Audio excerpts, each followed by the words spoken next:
We are continuing to follow breaking news. More than a half a dozen shots were fired at two homes in South Nashville. This is what the scene looked like earlier this morning on Lafayette Street. We're told two apartments were damaged. Two people were inside both apartments at the time, but no one was hurt. No suspects have been named at this time, but as soon as we get more details, we will pass them along.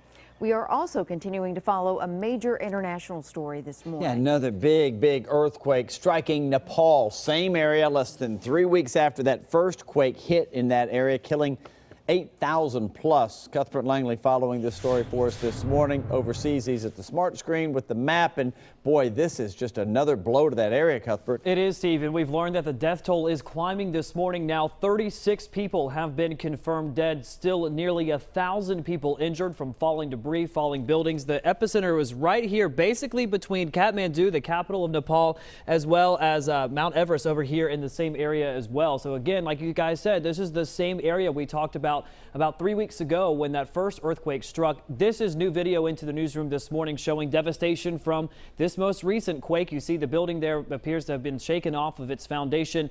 People there were in the process of cleaning up. This earthquake struck around 2:30 our time, but it was lunchtime over there in Nepal as the recovery efforts still continue this morning. Some of those buildings there you see hardly recognizable, just damage all over the place. This was a string of aftershocks. This 7.3 earthquake this morning still considered an aftershock, and they've been dealing with those week after week, day after day from this quake. Now, we do know that the majority of the deaths come from a small city called Chatura, and that has been the hub where the aid workers have been coming into Nepal to assist with the recovery efforts. So no doubt a devastating blow once again to Nepal, which of course hit by that big earthquake that killed more than 8,000 people 3 weeks ago. Of course, we'll continue to follow the latest throughout the morning, but for now we'll go ahead and send it back to Amy. All right. Thank you, Cuthbert. A tragic story out of Kentucky this morning to share with you. Just a few hours ago, we learned that a father and his young daughter were killed in an apparent murder-suicide.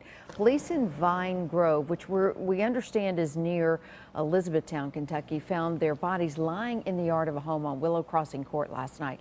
They've been identified as John Jonas and his 11-year-old daughter. Investigators say it appears they died from gunshot wounds, but an autopsy will be done today to determine an official cause of death.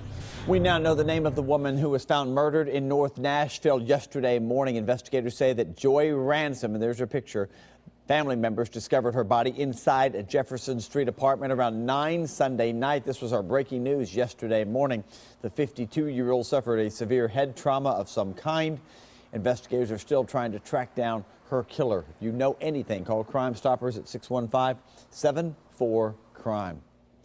We also know the name of the man found dead in a Clarksville area. Police tell us that Michael Ball died of a single gunshot wound to the head. The 51-year-old's body was in an apartment on Ernest Shelton Drive Sunday night. Police still trying to find out exactly what happened in that case.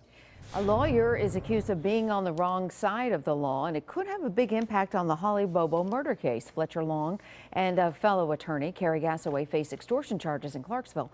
Back in 2010, investigators say they pressured a client for more money, and when she didn't pay, they had her arrested. The jury deliberated more than 6 hours yesterday before calling it a night.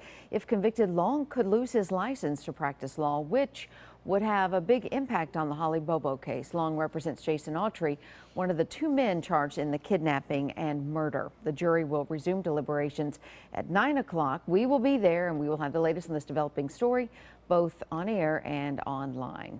Two men wanted for a string of armed robberies on the run. Police need your help finding them. Take a look here. We've got a couple of surveillance photos, and they're pretty good photos. These guys were told robbed people behind the Chili's restaurant on West End Avenue at least 3 times. The duo also accused of holding someone up outside of a home on Ackland Park Drive. If you recognize either one of those men, call Metro Crime Stoppers at the number right there on your screen.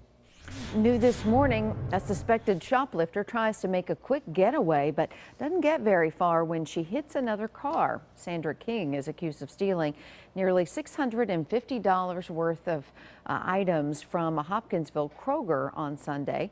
The Kentucky New Era reports when the 55-year-old was confronted by an employee, she hit the gas, rear-ended a parked car, and nearly hit another store employee. King was eventually arrested and is now facing several charges. Flames forced a hotel to evacuate, and it shut down part of Broadway for a time yesterday. The Holiday Inn caught fire around 5:30 yesterday afternoon. Crews quickly put the flames out. Guests went back into the building a little while later. The fire appears to be electrical. No major problems.